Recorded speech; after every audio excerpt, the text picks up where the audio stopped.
Hello student, good morning. This is your online science class for 5th standard. Today we discuss third lesson of this book and lesson name is food health and hygiene. ठीक है, भोजन, स्वास्थ्य और सफाई. You must have heard your parents telling you to avoid unhealthy and junk food and to eat healthy food to remain fit and fine. आपने ज़रूर अपने माता पिता से आपको कहते हुए सुना होगा कि अनहेल्दी फूड और जंक फूड यानी कि जो कूड़ा कचरा जैसा जो भोजन होता है हमें अवॉइड करना चाहिए, खाने से बचना चाहिए. And to eat healthy food, और हमें स्वास्थ्यकर भोजन करना चाहिए ताकि हम फिट और फाइन रहें, तंदुरुस्त रहें, चुस्त और दुरुस्त रहें. पेरेंट्स ऑफ्टन कोट, पेरेंट्स अक्सर वो कोट करते हैं, वो कहते हैं you are what you eat, जो आप खाते हैं वही आप हो, यानी कि जैसा तन वैसा मन, कुछ ऐसा ही है, जैसा आप खाते हो वैसा ही दिखते हो. विच मीन्स, इसका मतलब ये है कि इफ़ यू ईट हेल्दी, यदि आप स्वस्थकर भोजन करते हो, खाते हो, न्यूट्रिशियस फूड लेते हो, you will be healthy and happy, तो आप खुश रहोगे और स्वस्थ रहोगे. If you eat more of junk food, यदि आप जितना ही जंक फूड खाओगे, you will remain unhealthy and weak, आप उतना ही अस्वस्थ और कमज़ोर रहोगे. In this chapter we will read about health, food, hygiene and disease. तो इसी चैप्टर में हम स्वास्थ्य, भोजन, साफ सफाई और रोग के बारे में पढ़ेंगे. तो हमारा जो पहला टॉपिक है और वो है हेल्थ.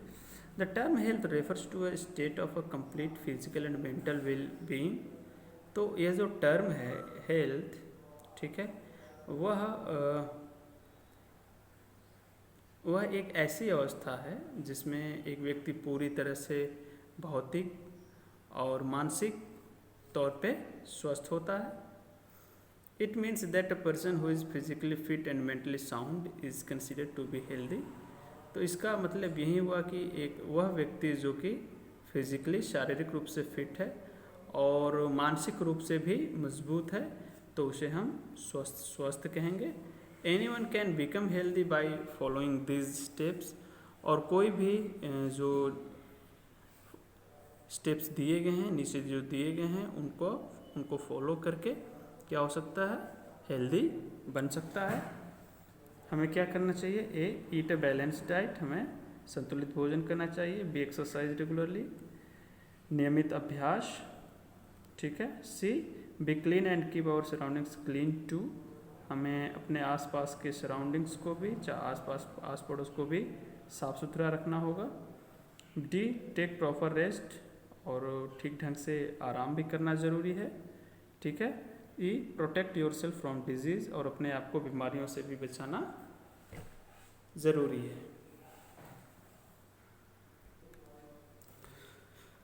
बेंगूज टीचर में देखिएगा, which of this person do think is healthy, इनमें से कौन सा व्यक्ति आपकी सोच में स्वस्थ है?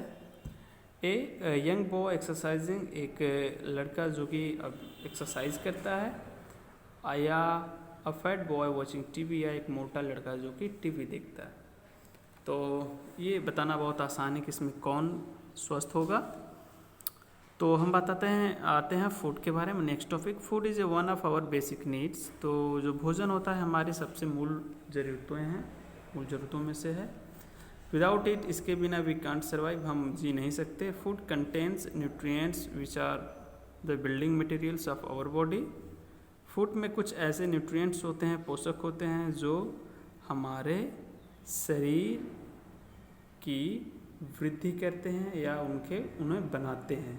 And provide us energy for growth, और हमारी वृद्धि के लिए ऊर्जा प्रदान करते हैं. एंड अदर एक्टिविटीज़, ठीक है, तो वो हमारे शरीर को वृद्धि और विकास के लिए ऊर्जा देते हैं. This nutrients include carbohydrates, fats, proteins, vitamins and minerals. और इन पोषकों को हम, जिसमें कि कार्बोहाइड्रेट्स, फैट यानी वसा, प्रोटीन्स, विटामिन्स और मिनरल्स होते हैं, शामिल हैं. टू रिमेन हेल्दी, स्वस्थ रहने के लिए we must eat food that contains all the nutrients in the right amount. तो हमें स्वस्थ रहने के लिए ऐसा भोजन करना चाहिए जिसमें सभी पोषक तत्व सही मात्रा में मिले हुए हों, ठीक है, उसमें शामिल हों। जैसे we must eat a balanced diet, और इस तरह हमें अवश्य ही बैलेंस्ड डाइट यानी कि संतुलित भोजन करना चाहिए। अब देखते हैं बैलेंस्ड डाइट के पार्ट कौन कौन से हैं। तो पहला है carbohydrates. They give energy to the body, ये शरीर को ऊर्जा देते हैं। Carbohydrates can be obtained from potato, rice, bread, cereals, sugar, fruits, etc। और कार्बोहाइड्रेट्स हम पोटैटो, आलू से, चावल से, ब्रेड से, अनाज से और चीनी से और फल से प्राप्त कर सकते हैं, ठीक है। अब आते हैं फैट्स के बारे में जानते हैं। They also give us energy but more than that given by carbohydrates, ये भी हमें एनर्जी देते हैं, लेकिन ये कार्बोहाइड्रेट से हमें ज़्यादा एनर्जी प्रदान करते हैं। Fats and carbohydrates together are known as energy giving food, और इस तरह फैट और कार्बोहाइड्रेट को मिलाकर हम उन्हें एनर्जी गिविंग फूड कहते हैं, के नाम से जानते हैं। The sources of fats include butter, meat, cheese, vegetable oil, nuts, milk, cream and ghee। और जो इसमें का जो सोर्स है, जो स्रोत है इन फैट्स का, जिसमें कि बटर शामिल है, मीट शामिल है, चीज़ है यानी पनीर, वेजिटेबल ऑयल है, वनस्पति तेल जिसे कहते हैं, नट्स हैं, है ना, बादाम है, मिल्क यानी दूध है, क्रीम है और घी आते हैं, ठीक है। तो इनसे हमें फैट्स अच्छी मात्रा में मिलता है। अब हम बात करेंगे प्रोटीन्स की। They are essential for the growth of our body, ये हमारे शरीर की वृद्धि के लिए बहुत ज़रूरी हैं। They are also known as a body building food, और इसे हम बॉडी बिल्डिंग फूड्स के नाम से जानते हैं। Some sources of protein are eggs, fish, milk, cheese, pulses, soybeans and meat. और प्रोटीन के कुछ अच्छे स्रोत हैं, वो हैं अंडे, मछली, दूध, चीज़, पनीर, पल्सेस, दालें, सोयाबीन और मीट, ठीक है। अब देखते हैं विटामिन एंड मिनरल्स के बारे में। तो vitamin help our body to fight disease and thus keep it fit. तो विटामिन हमें बीमारियों से लड़ने में हमारी मदद करते हैं और हमें तंदुरुस्त बनाए रखते हैं, फिट बनाए रखते हैं। There are different vitamin that are needed for different purpose in our body. और हमारे और कई तरह के vitamin, there are different vitamin कई तरह के होते हैं जो हमारे शरीर के अलग अलग कार्यों या उद्देश्यों के लिए इनकी ज़रूरत होती है। Green leafy vegetables, fruits and fish are different sources of vitamins. और इस तरह जो हरी पत्तेदार सब्जियां होती हैं, फल होते हैं और मछलियां होती हैं, ये विटामिन्स के अलग अलग स्रोत हैं। Minerals help in the formation of teeth. जो मिनरल्स होते हैं यानी जो खनिज होते हैं वो दांतों के फॉर्मेशन में, बनावट में, हड्डियों में और ब्लड को बनाने में मदद करते हैं। Minerals can be obtained from milk, fresh fruit and vegetable, eggs, etc। और मिनरल्स को हम दूध, ताज़े फल और सब्जियों और अंडों से प्राप्त कर सकते हैं। तो आप देखिए यहाँ पे है ना, ये मिल्क है, ये फ्रूट्स हैं, ये चिकन, फिश, ये वेजिटेबल्स और ये ओट है। तो ये क्या है, विटामिन एंड मिनरल्स से रिच होते हैं। As discussed in the previous class, besides these 5 nutrients, roughage and water also form an important part of our diet। जैसा कि हमने प्रीवियस क्लासेस में डिस्कस किया है, ठीक है। इनके अतिरिक्त 5 तरह के न्यूट्रिएंट्स, रफेज और वाटर भी हमारे भोजन के महत्वपूर्ण अंग होते हैं, भाग होते हैं। तो ये देखिए, ये है बैलेंस डाइट का एक चार्ट है जिसमें कि फ्रूट एंड वेजिटेबल है, ये ब्रेड, राइस, पोटैटोज़ हैं, और फिर milk, cheese, butter, curd and other milk products हैं। इसमें चॉकलेट्स हैं, colas, cake, etceteras, meat, fish, eggs and others. तो ये देखिए फिगर था, बिंगोज teacher, what is the importance of roughage in our food if it does not have any nutritional value, ठीक है।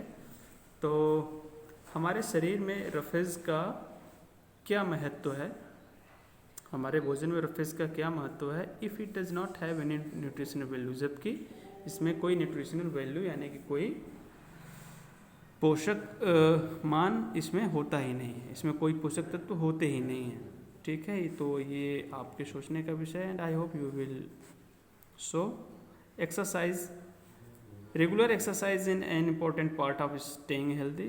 तो निरंतर जो अभ्यास है वो हमें स्वस्थ रखने के लिए बहुत महत्वपूर्ण होता है, महत्वपूर्ण रखने का एक भाग है ताकि हम हेल्दी रहें। The benefits of exercising regularly are, यानी कि निरंतर अभ्यास करने के क्या फ़ायदे हैं, आइए देखते हैं।